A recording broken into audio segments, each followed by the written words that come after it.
Oui, donc en direct du site Ouachacit, le site de transmission culturelle Innu, nous accueillons aujourd'hui les candidats à la chefferie. Merci d'être avec nous, Monsieur Dominique. Pour débuter, nous aurions une première question à vous poser. Parlez-nous de votre programme et de vos intérêts premiers.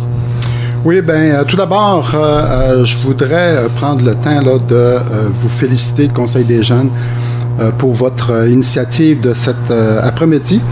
De constater que nos jeunes s'impliquent et souhaitent faire entendre leur voix pour orienter le futur de notre Première Nation, je trouve ça fort inspirant. Vous savez, comme moi, là, être chef d'une communauté là, comme la nôtre, c'est assurément de grandes responsabilités. C'est pas toujours facile, bien entendu.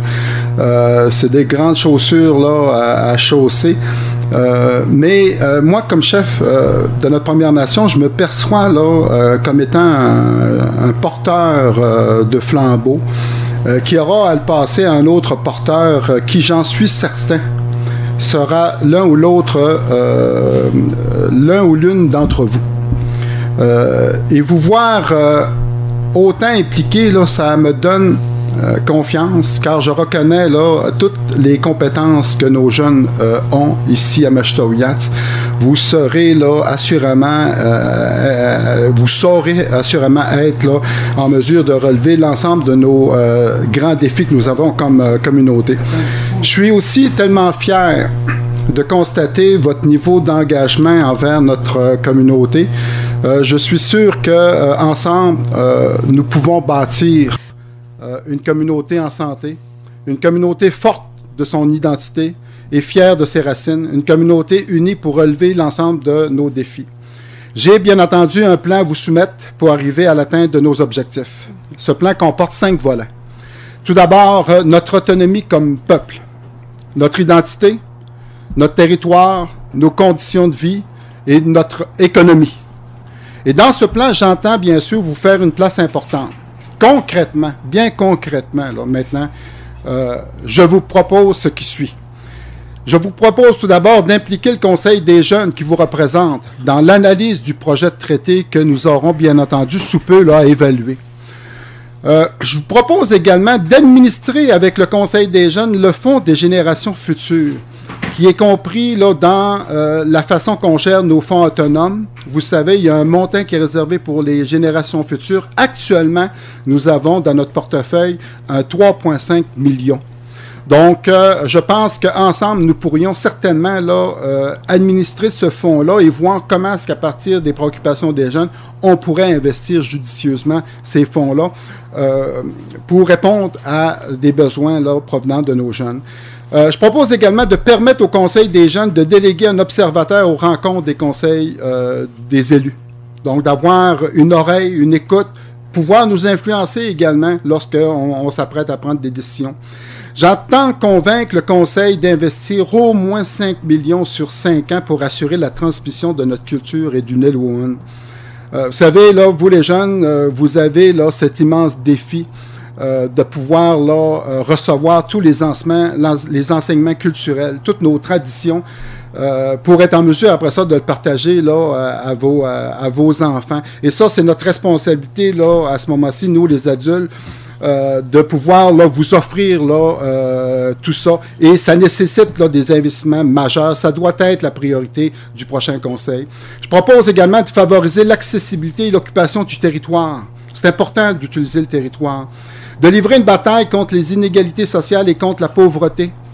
Il y a trop de jeunes qui sont sur la sécurité du revenu. Il faut trouver ensemble des nouvelles approches qui vont être beaucoup plus valorisantes. Pour les jeunes familles, il faut continuer d'investir dans l'habitation pour vous permettre de construire votre propre maison et non pas là, toujours demeurer dans un loyer social. Je pense que l'avenir, c'est dans la construction de votre propre résidence. Il faut viser un emploi pour tous. Nous allons pouvoir ensemble analyser toutes les perspectives d'emploi qui sont actuellement possibles et ce qui s'en vient au sein de notre communauté. Et à partir de là, on va être en mesure de se donner de bons plans de formation pour que les jeunes puissent partir en formation et après ça, là, partir là, à tenter de capter ces emplois-là. Je vais proposer également de soutenir un jeune qui souhaite se partir en affaires. On pourrait lui remettre une bourse qui lui servira comme cash de départ. On pourrait lui favoriser un prêt, on pourrait l'accompagner. Donc, alors, c'est quelques pistes là, qui demandent juste à être bonifiées avec vous tous. Ensemble, on peut certainement arriver à réaliser de grandes choses. Parfait. Pour la deuxième question, pourquoi pensez-vous que vous serez le meilleur chef des Pequawagamis-Inuits et qu'est-ce qui vous démarque des autres candidats? Bien, tout d'abord, c'est que j'ai une bonne expérience. J'ai quand même là 11 ans comme chef des Pequawagamis-Inuits. La population m'a fait confiance là, à 3 reprises là, au début de chaque élection. Et j'ai 2 mandats comme conseiller également. Donc, je pense que j'ai un bagage là, sur le plan politique assez important. L'autre élément qui me démarque, je pense, des autres candidats, c'est le plan que je viens de vous présenter. OK? J'ai un plan là en fonction de 5 grandes priorités et à ces 5 grandes priorités-là, j'ai des enjeux qui me sont chers. Et à travers ces enjeux-là, je propose une série d'actions concrètes. C'est pas du rêve, hein? Je propose des actions concrètes pour être en mesure, bien entendu, là, de faire avancer notre communauté vers nos objectifs collectifs, notamment s'assurer qu'on ait toujours une communauté de plus en plus en santé. Parfait. Donc, merci. Pour la troisième question, que comptez-vous faire pour l'éducation? L'éducation, c'est la clé de notre autonomie. Donc, il faut miser là, sur cet aspect-là. Il faut la prioriser. On a mis beaucoup d'efforts dans le dernier mandat au niveau de la persévérance scolaire. Il faut encore là, mettre davantage d'efforts, je vous dirais, là, de ce côté-là. On a amené également là, le secondaire 4 et 5 ici parce que les jeunes le demandaient. Donc, il faut être à l'écoute des jeunes pour répondre là, à leurs besoins. Et on a confirmé là, la venue là, en permanence du secondaire 4 et 5. Il faudra bien sûr accompagner là, adéquatement nos jeunes qui vont à l'extérieur, qui partent là, au secondaire, qui partent après ça au collégial, universitaire. C'est sûr qu'il faut les accompagner pour s'assurer que on puisse leur donner là, le coup de main qu'il faut pour leur assurer leur diplomation. Donc, l'éducation, là, c'est assurément la clé. On a, je pense, là, dans la communauté, on a la chance d'avoir des ressources de grande qualité qui accompagnent nos jeunes. Donc, moi, je pense qu'il faut là, miser sur ces compétences-là et je suis convaincu que on va faire en sorte qu'on va augmenter de façon significative la diplomation de nos jeunes. D'accord, merci. Pour la quatrième question, vous m'entendez bien? Oui. Si un traité se signe pour un gouvernement autonome, comment serons-nous autonomes financièrement? Oui, bien, il y a 2 aspects. Hein, puis, vous avez là parlé là, de financièrement, comment est-ce qu'on peut être autonome. Moi, je suis quelqu'un qui prône l'autonomie, particulièrement là, pour s'éloigner de la dépendance étatique du gouvernement. Okay, je pense qu'avec leurs lois et leurs programmes, ils nous ont là, enracinés dans un système de dépendance étatique et on voit les résultats là, à laquelle on a dû faire face pendant quelques générations. Donc, 2 façons, moi, à court terme, là, il faut continuer à générer nos propres revenus, des revenus autonomes. OK? En 2018, là, on va avoir un portefeuille collectif de 40 millions. C'est beaucoup de sous. OK? Et ça, moi, je pense que ça nous positionne bien là, pour commencer à préparer, là, à assumer pleinement notre autonomie. OK? L'autre élément, maintenant, c'est en vertu du traité.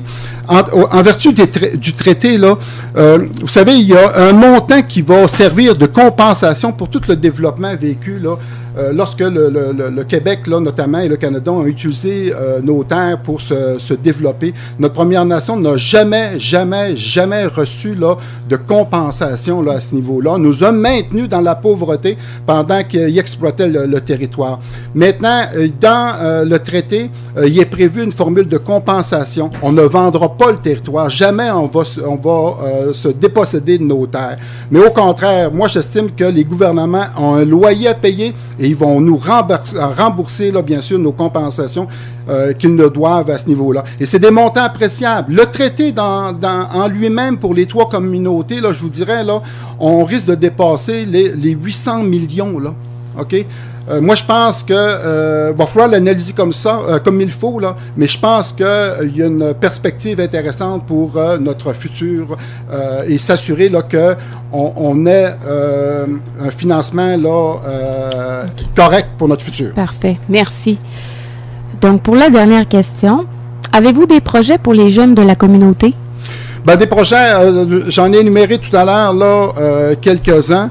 Particulièrement, là, une relation à bâtir peut-être, là, et à améliorer avec le Conseil des jeunes Pequawagamelnuts. Je pense que le Conseil des jeunes Pequawagamelnuts, qui représente, là, l'ensemble des jeunes, vous pourriez certainement être, là, plus présent dans l'environnement décisionnel du Conseil. On pourrait certainement en discuter. Moi, je propose une place d'observateur au sein du Conseil, là, à ce moment-ci. On pourra voir comment est-ce que je vous propose de gérer ensemble, là, le Fonds des générations futures. On pourra regarder, il y a certainement d'autres choses qui pourraient être intéressantes à regarder ensemble.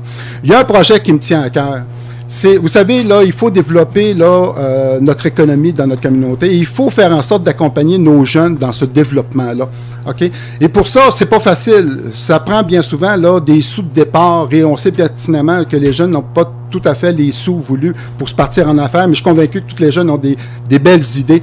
Donc, moi, je propose là, qu'on accompagne un jeune, qu'on sélectionne un jeune puis qu'on l'accompagne, qu'on lui donne un coup de main, là, une bourse qui pourrait lui servir de montant de départ.